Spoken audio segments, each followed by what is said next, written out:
Masyaallah muslimin rahimani wa rahimakumullah. Alhamdulillah, kita bersyukur kepada Allah Subhanahu wa taala karena kita termasuk di antara hamba-hamba Allah yang beriman dan mampu membuktikan keberimanan kita kepada Allah Subhanahu wa taala dengan melaksanakan salat Jumat berjamaah. Semoga Jumat di Ramadan pekan pertama ini merupakan Jumat terbaik di antara Jumat-Jumat yang pernah kita tunaikan. Masyaallah muslimin rahimani wa rahimakumullah. Ada satu hal yang tidak boleh terlewat tatkala kita menyambut bulan suci Ramadan, yaitu kita bergembira dalam menyambutnya. Ini merupakan sunnah yang dicontohkan oleh Nabi Muhammad SAW. Beliau begitu gembira ketika Ramadan datang.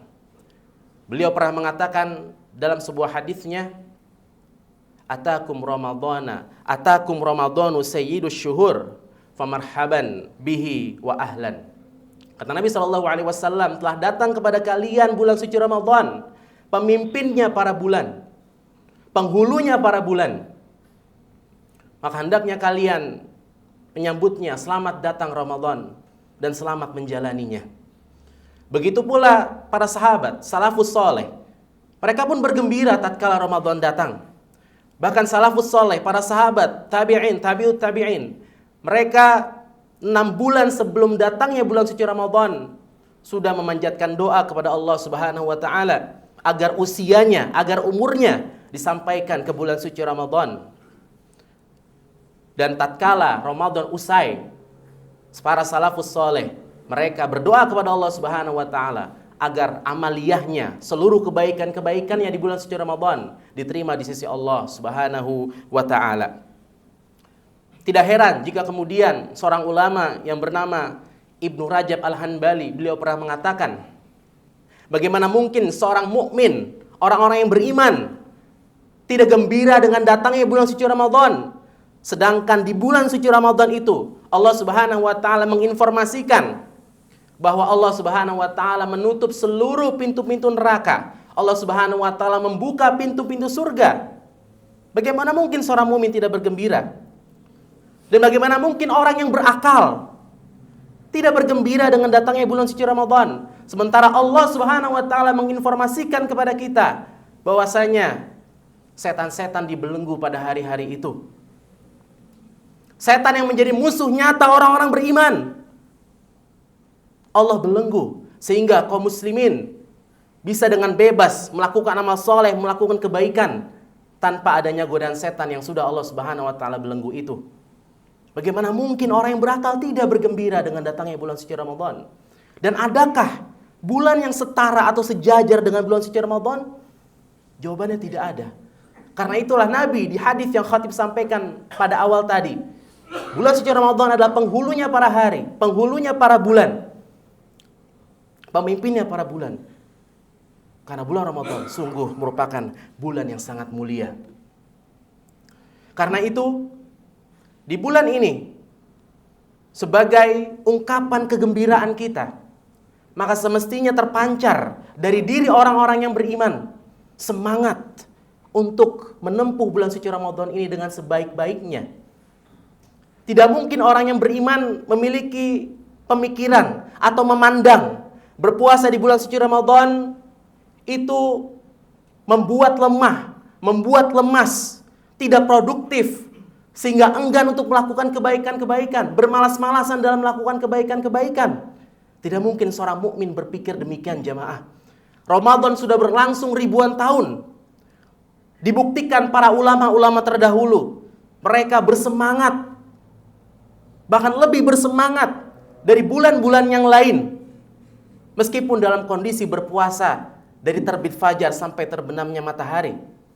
Kita sebut saja misalnya seorang ulama yang menjadi banyak rujukan bagi kaum muslimin di Indonesia, Al-Imam Asy-Syafi'i rahimahullahu taala, Muhammad bin Idris, yang hidup pada tahun atau lahir pada tahun 150 Hijriah. Artinya beliau sudah lebih dari 1000 tahun yang lalu hidup. Disebutkan dalam sebuah riwayat dalam kitab Syiar A'lam An-Nubala, disebutkan bahwa Imam Asy-Syafi'i ketika datang bulan suci Ramadan, beliau mengkhatamkan Al-Quran sebanyak 60 kali dalam waktu sebulan. Itu artinya beliau rahimahullahu ta'ala dalam satu hari menghatamkan 2 kali Al-Quran. 1 kali di siang hari dan 1 kalinya lagi di malam hari. Kita jangan berpikir, oh Imam Syafi'i memang ulama yang hanya sibuk beribadah, tidak mengejar dunia. Imam Syafi'i tidak punya kesibukan lain selain beribadah. Jawabannya tidak, jamaah. Bahkan Imam Syafi'i mungkin lebih sibuk daripada kita. Beliau mengajarkan murid-muridnya. Beliau rahimahullah menulis kitab,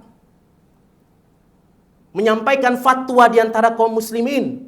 Begitu sibuk hari-hari beliau. Tapi tatkala Ramadan datang, Imam Syafi'i rahimahullah ta'ala begitu mengerti mana yang menjadi prioritas di dalam kesehariannya dan mana perkara-perkara yang tidak perlu dilakukan di dalam kesehariannya. Inilah yang disebut dengan keberkahan waktu. Keberkahan waktu. Waktu kita dengan Imam Syafi'i sama. 1 hari 24 jam. 1 pekan 7 hari. 1 bulan 30 hari sama waktu kita. Tapi Imam Syafi'i rahimahullah ta'ala karena kesungguhannya dengan izin Allah Subhanahu wa taala, beliau memiliki keberkahan waktu yang mungkin tidak semua orang-orang mukmin, orang-orang Islam bisa meraihnya. Maka benarlah apa yang Allah Subhanahu wa taala firmankan dalam Al-Qur'an. Allah Subhanahu wa taala berfirman, "A'udzubillahi minasyaitonir rajim. Walladzina jahadu fina layahdiyannahum subulana." Dan orang-orang yang bersungguh-sungguh menuju jalan Allah Subhanahu wa taala, maka dia akan ditunjukkan jalan yang benar, akan ditunjukkan jalan kami. Wa innallaha lama'al muhsinin. Dan sesungguhnya Allah bersama orang-orang yang baik, orang-orang yang muhsin. Jadi ayat ini menjelaskan kepada kita kalau orang benar-benar bersungguh-sungguh menuju jalan Allah, orang sungguh-sungguh menegakkan salat, sungguh-sungguh tilawatil Quran, sungguh-sungguh menuntut ilmu, talabul ilmi, sungguh-sungguh dalam mengerjakan berbagai macam kebaikan, itu pasti Allah akan tunjukkan sesuatu yang tidak masuk akal, bahkan sesuatu yang mustahil bisa terrealisasi. Seperti Imam Syafi'i rahimahullah 60 kali khatam Al-Quran dalam 30 hari. Ini mungkin mustahil, sepertinya hanya angan-angan. Tapi ini benar terjadi dalam catatan sejarah jamaah sidang Jumat yang dirahmati Allah Subhanahu wa taala. Masyaallah muslimin rahimani wa rahimakumullah. Karena itu dalam kesempatan yang mulia ini, khatib akan menyampaikan waktu-waktu yang benar-benar kita bisa manfaatkan di bulan suci Ramadan ini. Berharap mudah-mudahan di waktu-waktu ini kita bisa benar-benar memaksimalkan bulan suci Ramadan agar waktu-waktu di bulan suci Ramadan ini kita bisa meraih keberkahan dengan sebenar-benarnya. Waktu pertama yang harus kita berdayakan dan kita benar-benar manfaatkan tatkala bulan suci Ramadan datang, yaitu adalah waktu sepertiga malam. Banyak kaum muslimin sudah terlena. Saya sudah melaksanakan sholat isya, saya sudah menegakkan sholat tarawih, maka tidak perlu saya menegakkan qiyamul lail. Sehingga lewat begitu saja. Padahal ketika kita sudah sholat tarawih pun masih diperkenankan untuk menegakkan sholat malam. Dan waktu sepertiga malam ini adalah waktu paling dekat seorang hamba dengan Rabb-nya. Dalam sebuah hadis Nabi SAW menyampaikan, yanzilu Rabbuna tabaraka wa ta'ala kulla laylatin ila sama'id dunya hina yabqa thuluthul layla al-akhir yaqulu man yad'uni fa astajibalah man yas'aluni fa u'tiyah man yastaghfiruni fa aghfirulah. Kata Nabi SAW, Allah tabaraka wa ta'ala turun ke langit dunia pada setiap malam ketika tinggal sepertiga malam terakhir. Lalu Allah Subhanahu wa ta'ala berfirman, Siapa di antara hamba-hambaku yang berdoa kepadaku, niscaya akan aku kabulkan. Siapa di antara hamba-hambaku yang memiliki sebuah permintaan, maka akan dipenuhi permintaannya. Dan siapa di antara hamba-hambaku yang memohon ampunan, maka akan Allah Subhanahu wa taala ampuni.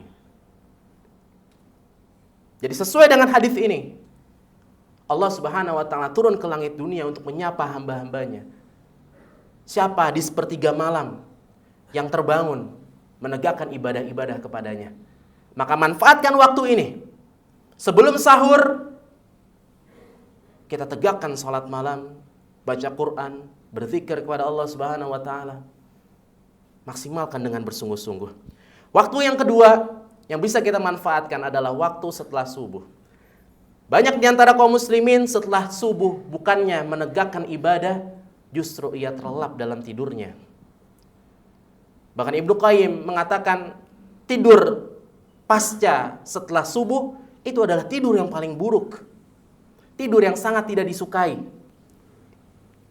Karena itu, ketika selesai sholat subuh berjamaah di masjid, di antara sunnah yang disampaikan oleh Nabi SAW dalam hadisnya, barang siapa yang melaksanakan sholat subuh secara berjamaah, lalu ia duduk sambil berzikir kepada Allah hingga matahari terbit, lalu ia melaksanakan sholat 2 rakaat. Sholat 2 rakaat di sini yang maksud adalah sholat syuruk. Maka ia seperti memperoleh pahala haji dan umroh. Luar biasa garansi yang Allah Subhanahu wa taala berikan. Setelah sholat subuh berjamaah, berzikir kepada Allah, tilawatil Quran, melaksanakan 2 rakaat sholat syuruk, ganjarannya seperti pahala haji dan umrah. Kata Nabi, tammatin. Pahala yang sempurna, dan pahala yang sempurna. Artinya tidak dikurangi sedikit pun. Sama seperti pahala haji dan umrah.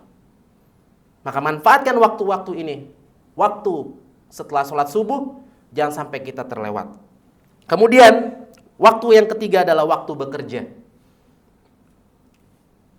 Tatkala kita bekerja, hendaknya pekerjaan yang halal kita lakukan, semua niatkan karena Allah Subhanahu wa taala. Agar semua aktivitas pekerjaan yang kita lakukan bernilai pahala di sisi Allah Subhanahu wa taala. Dan jangan lupa, di sela-sela yang memungkinkan kita menegakkan ibadah di dalamnya, misalnya di waktu istirahat, daripada kita sibuk dengan gadget, daripada kita melakukan hal-hal lain dengan obrolan-obrolan yang mungkin jauh dari kata bermanfaat, lebih baik kita mengisinya dengan beribadah kepada Allah Subhanahu wa taala, berzikir, membaca Al-Qur'an, bersedekah, dan berbagai kebaikan-kebaikan lainnya.